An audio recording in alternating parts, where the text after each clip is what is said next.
Federal board of revenue ने मुल्क भर में टैक्स चोरों के खिलाफ घेरा तंग किया जा रहा है। टैक्स चोरों के खिलाफ ऑपरेशन शुरू कर दिया है। आईएमएफ के साथ हमारा अगला व्यू होने जा रहा है। आईएमएफ का वफद कब आएगा, टैक्स एवेजन को भी रोकेंगे और जो गैर कानूनी सिगरेट बनने उसको भी रोकेंगे, ताकि पाकिस्तान में जो लिजिटिमेट इंडस्ट्री है सिर्फ वो जो है वो रोक पाए। तो फेडरल बोर्ड ऑफ रेवेन्यू ने मुल्क भर में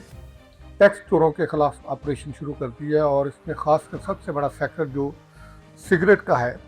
उसमें बहुत क्रैकडाउन किया जा रहा है। और चूँकि इसमें अरबों रुपए की टैक्स एवेजन हो रही थी और फिर जाली और गैर कानूनी सिगरेट बन रहे थे, और उससे एक तो हेल्थ कॉस्ट बढ़ रही थी और दूसरा टैक्स एवेजन हो रही थी, उससे कौमी ख़जाने को भी नुकसान पहुंच रहा था और साथ साथ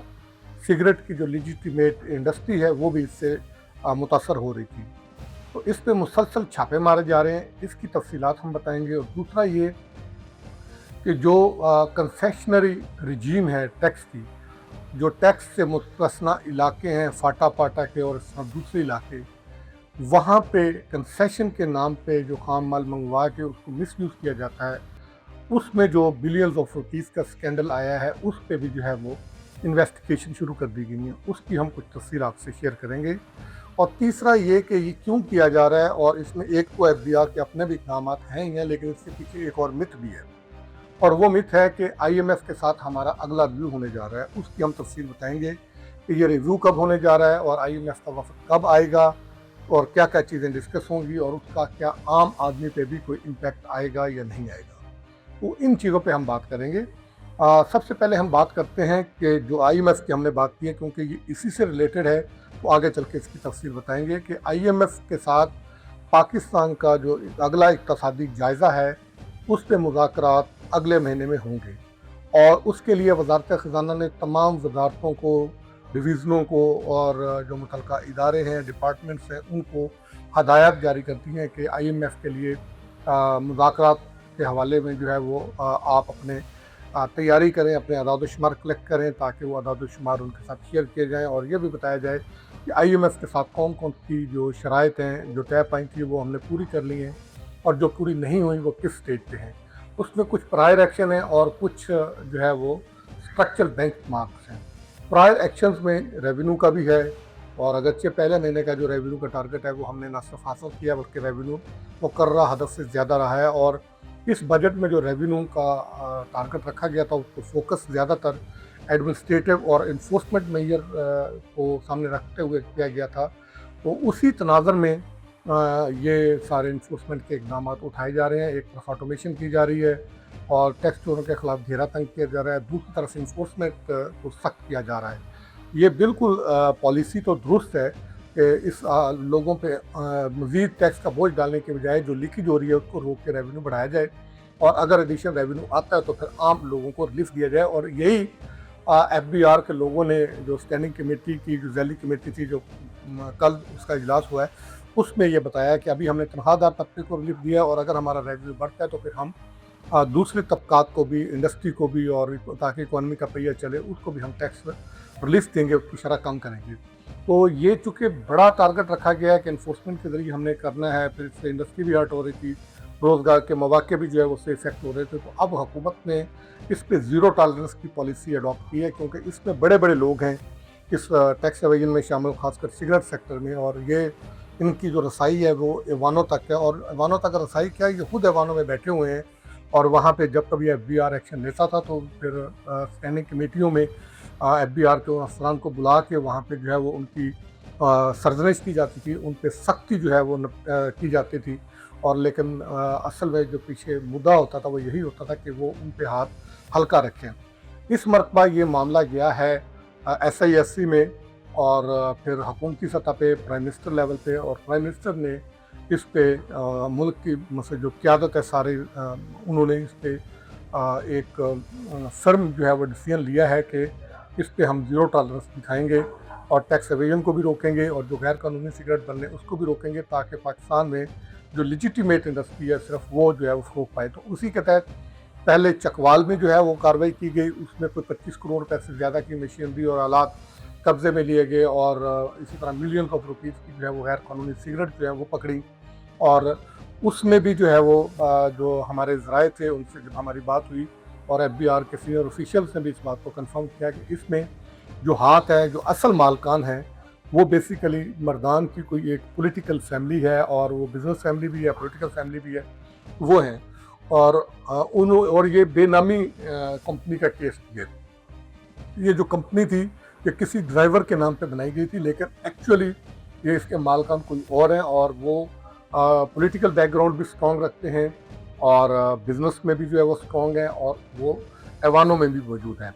उसके बाद एफबीआर ने जो है वो कराची मलीर में बड़ी कार्रवाई की है आज। उसमें जो है वो 60 करोड़ रुपए की खाली मशीनरी है जो जिससे गैर कानूनी सिगरेट बनाए जा रहे थे। कोई लाखों के करीब सिगरेट से गैर कानूनी जो पकड़े हैं, लैपटॉप है, इसी तरह जो सिगरेट मैन्युफैक्चरिंग के लिए जो रॉ मटेरियल यूज होता है वो है। ये सारा मटेरियल कब्जे में लेकर उसके खिलाफ कार्रवाई की जा रही है। लेकिन असल इम्तिहान तब शुरू होगा कि इनको सिर्फ अखबारात और इलेक्ट्रॉनिक और प्रिंट मीडिया की ज़ीनत तक महदूद रखने की बजाय इनको फिक्स करके और इनको जो है वो जुर्माने किए जाएं और उनके खिलाफ कानूनी कार्रवाइयाँ हों और इनको सज़ाएँ दी जाएं ताकि दोबारा कोई जो है वो इस तरह का काम ना कर सके। तो फिर तो इसकी देख को नहीं हो सकेगी। अदरवाइज़ इनको इतना मार्जिन मिलता है कि इनके लिए ये नुकसान कोई बड़ा नुकसान नहीं होता। ये एक जगह फैक्ट्री सील होती है, बंद होती है, तो ये दूसरी जगह पे जो है वो मैन्युफैक्चरिंग शुरू कर देते हैं। तो दूसरा जो बड़ा स्टेप लिया गया वो ये है कि FIA ने एक तहकीकाती कमेटी कायम कर दी है, क्योंकि ये जो कंसेशनरी ड्यूटी और टैक्सेस से जो खाम माल मंगवाया जाता था उसका बड़े पैमाने पे मिस हो रहा था और ये भी अरबों और खरबों रुपए का स्कैंडल है। ये जो टैक्स फ्री जोन कह लें, टैक्स रायात के जो इलाके हैं या टैक्स एग्जेम्पशंस के जो एरियाज़ हैं, मतलब जैसे फाटा पाटा था पुराना वो, और इसी तरह AJK के कुछ इलाके, तो वहाँ के लिए ये लोग मटेरियल मंगवाते थे। हालांकि और ये कहा यह जाता था कि ये मटेरियल इसलिए वहाँ पे मंगवाया जा रहा है कि वहाँ पे जो इंडस्ट्री लगी है ताकि वहाँ चीज़ें सस्ती पैदा हों और वहाँ के जो लोग हैं क्योंकि वो शोरश ज़्यादा इलाकों से ताल्लुक़ रखते हैं और वो उनके हालात अच्छे नहीं हैं, उनको सस्ती चीज़ें मिल सकें। लेकिन एक्चुअल ऐसा नहीं होता था। एक्चुअली होता था कि वहाँ पे चीज़ें बन के टैरिफ एरिया में उसको जो है वो फिर भेजा जाता था और ये ज़ाहिर बात है FBR की मिली भगत से होता था और वो टैक्स बचाया जाता था। उससे पाकिस्तान की जो मकामी इंडस्ट्री है जो लीगलाइज काम कर रही है, जो लोगों को रोज़गार भी फराहम कर रही है, टैक्स भी दे रही है और बाकी जो मुल्क के कवानीन हैं उनको भी फॉलो कर रही है, वो हर्ट होती थी। उनके लिए कम्पीट करना मुश्किल हो जाता था क्योंकि उनकी जो तैयार करदा अशिया होती थी, उनकी जो पैदावारी लागत होती थी वो उन इंडस्ट्रीज़ के मुकाबले में ज़्यादा होती थी जो टैक्स नहीं देते थे। तो वो ज़ाहिर है वो चीज़ें टैक्स उसमें नहीं देते थे, वो सस्ती देते थे। तो जो लिजिटिमेट इंडस्ट्री थी उसके लिए मुश्किल हो जाता था कि उन चीज़ों का मुकाबला कर सके। उसके लिए अब FIA की एक आला सतही कमेटी कायम की जा रही है। वो इस सारे मामले की छानबीन करेगी और ये देखेगी किस इंडस्ट्री में कितना रॉ मटेरियल बनाया, उससे कितनी जो है वो चीज़ें तैयार हुई, फिनिश गुड हुई, उसकी कंजम्पशन उस एरिया में कितनी हुई, उसकी डिमांड कितनी है, और अगर डिमांड कम है और पैदावार ज़्यादा है तो सरप्लस पैदावार जो थी वो कहाँ गई,